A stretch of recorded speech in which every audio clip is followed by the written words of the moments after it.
Hello D students. आज के video में हम गति संबंधित कुछ महत्वपूर्ण परिभाषाओं पे चर्चा करेंगे। तो आप इसको ध्यान से देखिए, जिससे आप आगे जितने भी कॉन्सेप्ट आएँ आसानी से उसको समझ पाएँ। तो यहाँ पे सबसे पहले हमें डिफाइन करना है। हमने बहुत बार सुना होगा स्थिति शब्द का इस्तेमाल करते हुए। तो स्थिति क्या होती है, किसी वस्तु की या किसी बिंदु की स्थिति क्या है, वो सबसे पहले हम डिफाइन करते हैं। स्थिति को बोलते हैं पोजीशन। पोजीशन क्या होता है किसी ऑब्जेक्ट का, इसको ध्यान से सुनिएगा और समझिएगा। स्थिति का मतलब ये होता है कि जब किसी स्थान की या किसी व्यक्ति की आप लोकेशन बताते हैं, मतलब आप इसको नॉर्मल तरीके से समझ सकते हैं। जैसे मान लीजिए कि आप कहीं पे बैठे हैं। अब यहाँ पे आप तो अपना एक पॉइंट बना के बैठ गए, यहाँ से आप हटने वाले नहीं हैं, हमेशा यहीं पे आप रहने वाले हैं, ऐसा आप थोड़ी देर के लिए मानिए। तो यहाँ से अगर कोई एक बंदा पूरब साइड में जाता है 5 किलोमीटर, तो इस बंदे की स्थिति क्या होगी? आप ये बोलेंगे कि वह व्यक्ति पूरब दिशा में 5 किलोमीटर गया, यही उसकी स्थिति है। मतलब स्थिति बताने के लिए एक रेफरेंस पॉइंट की ज़रूरत होती है। एक रेफरेंस पॉइंट, ये वाला पॉइंट आपका रेफरेंस पॉइंट है, क्योंकि आप वहीं से बता रहे हैं जहाँ पे बैठे हैं या जहाँ आप रहते हैं। तो रेफरेंस पॉइंट मतलब संदर्भ बिंदु या मूल बिंदु से जब किसी वस्तु को दिशा या परिमाण में दर्शाया जाता है तो यह उसकी स्थिति कहलाता है। आप यहाँ पे जैसे कि इसको समझ पाए होंगे, इस व्यक्ति को अगर मान लेते हैं ये बी है, इसको दिशा और परिमाण दोनों को साथ में रख के ओ के सापेक्ष दर्शाया गया है। किसके लिए? बी के लिए। बी को ओ के सापेक्ष दिशा और परिमाण दोनों के सापेक्ष दर्शाया गया है, क्योंकि ये ईस्ट डायरेक्शन में गया है, पूरब की दिशा में गया है। तो आप समझ गए होंगे स्थिति क्या होती है।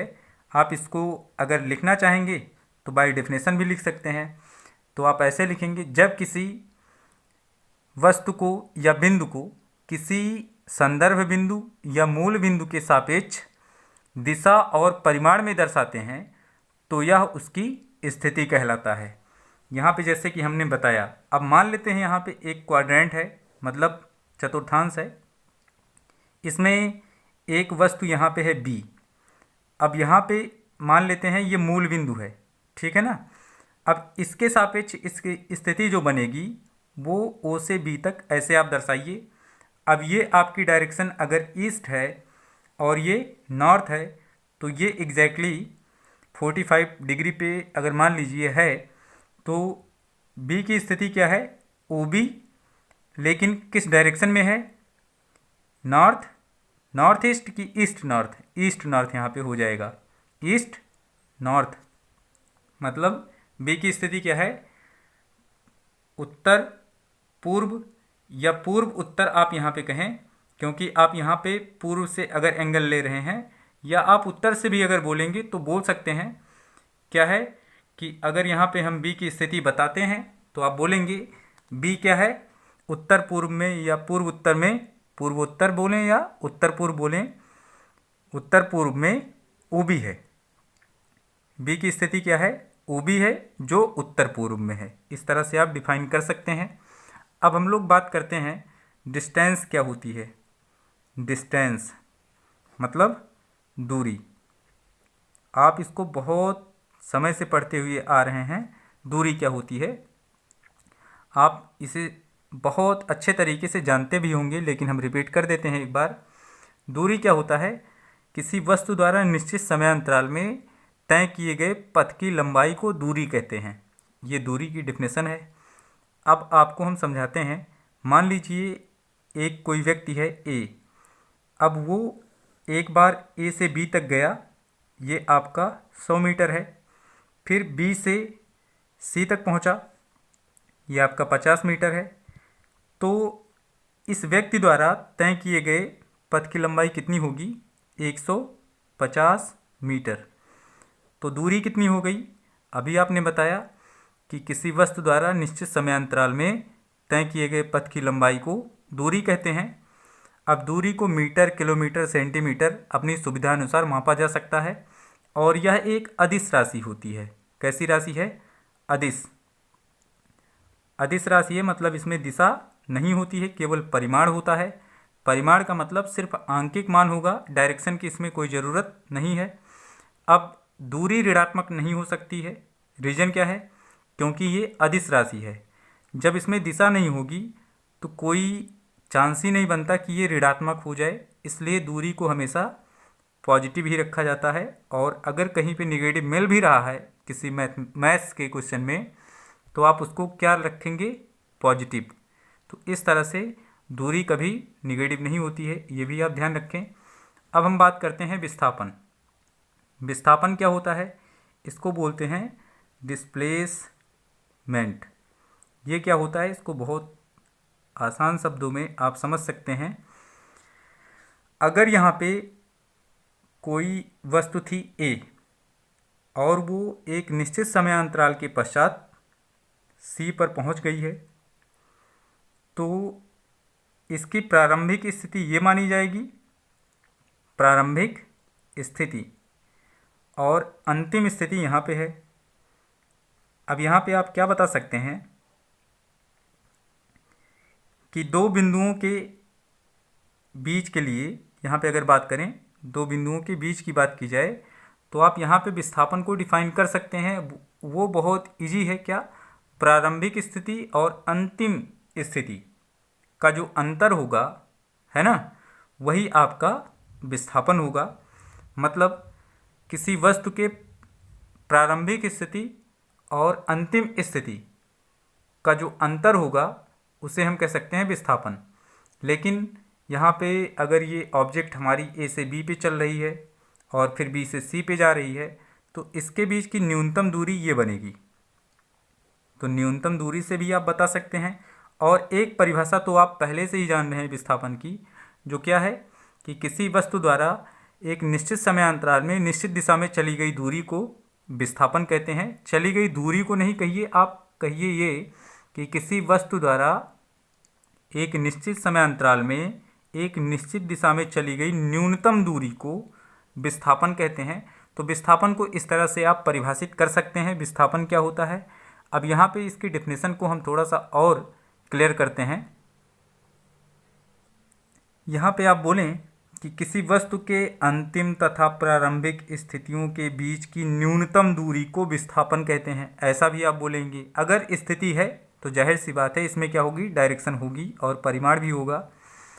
या आप बोलें सीधे सीधे कि किसी निर्धारित समय में किसी वस्तु की अंतिम तथा प्रारंभिक स्थितियों के बीच का अंतर उस वस्तु का विस्थापन कहलाता है, ऐसा भी आप बोल सकते हैं। मतलब बहुत सारे टाइप में आप बोल सकते हैं विस्थापन को। 3 डेफिनेशन तो यहीं पे हमने बता दी है।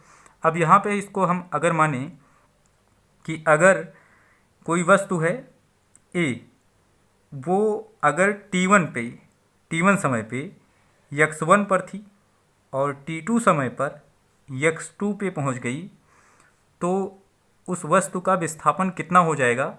अंतिम और प्रारंभिक स्थिति का आप अंतर निकालें। सबसे पहले आप लिखेंगे अंतिम स्थिति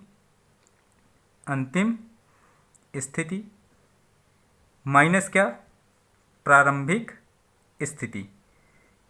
और यही मान क्या होता है? विस्थापन का। अब विस्थापन आपका क्या हो जाएगा? विस्थापन हो जाएगा x2 माइनस x1। तो यहाँ से आपको क्या मिल जाएगा? यहाँ से आपको मिलने वाला है delta x is equal to x2 minus x1। ये चीज़ आपको मिल जाएगी। अब मामला ये है कि विस्थापन पॉजिटिव भी हो सकता है, निगेटिव भी हो सकता है। कहने का मतलब ये कि अगर यहाँ पे ध्यान दें आप, x2 is greater than x1 है, तब तो डेल्टा x क्या आएगा? पॉजिटिव आएगा। ये 5 है, ये 4 है, तो डेल्टा x 1 आएगा। और अब अगर यहाँ पे माना जाए कि x1 is greater than x2 है, तब x1 आपकी प्रारंभिक स्थिति थी और x2 आपकी अंतिम स्थिति है। तो यहाँ पे जब ये वैल्यू पुट करेंगे तो डेल्टा x आपको क्या मिलेगा? In the negative form, negative मिल जाएगा। मतलब ये कि आपका जो अंतिम स्थिति है वो 5 है, ठीक है ना।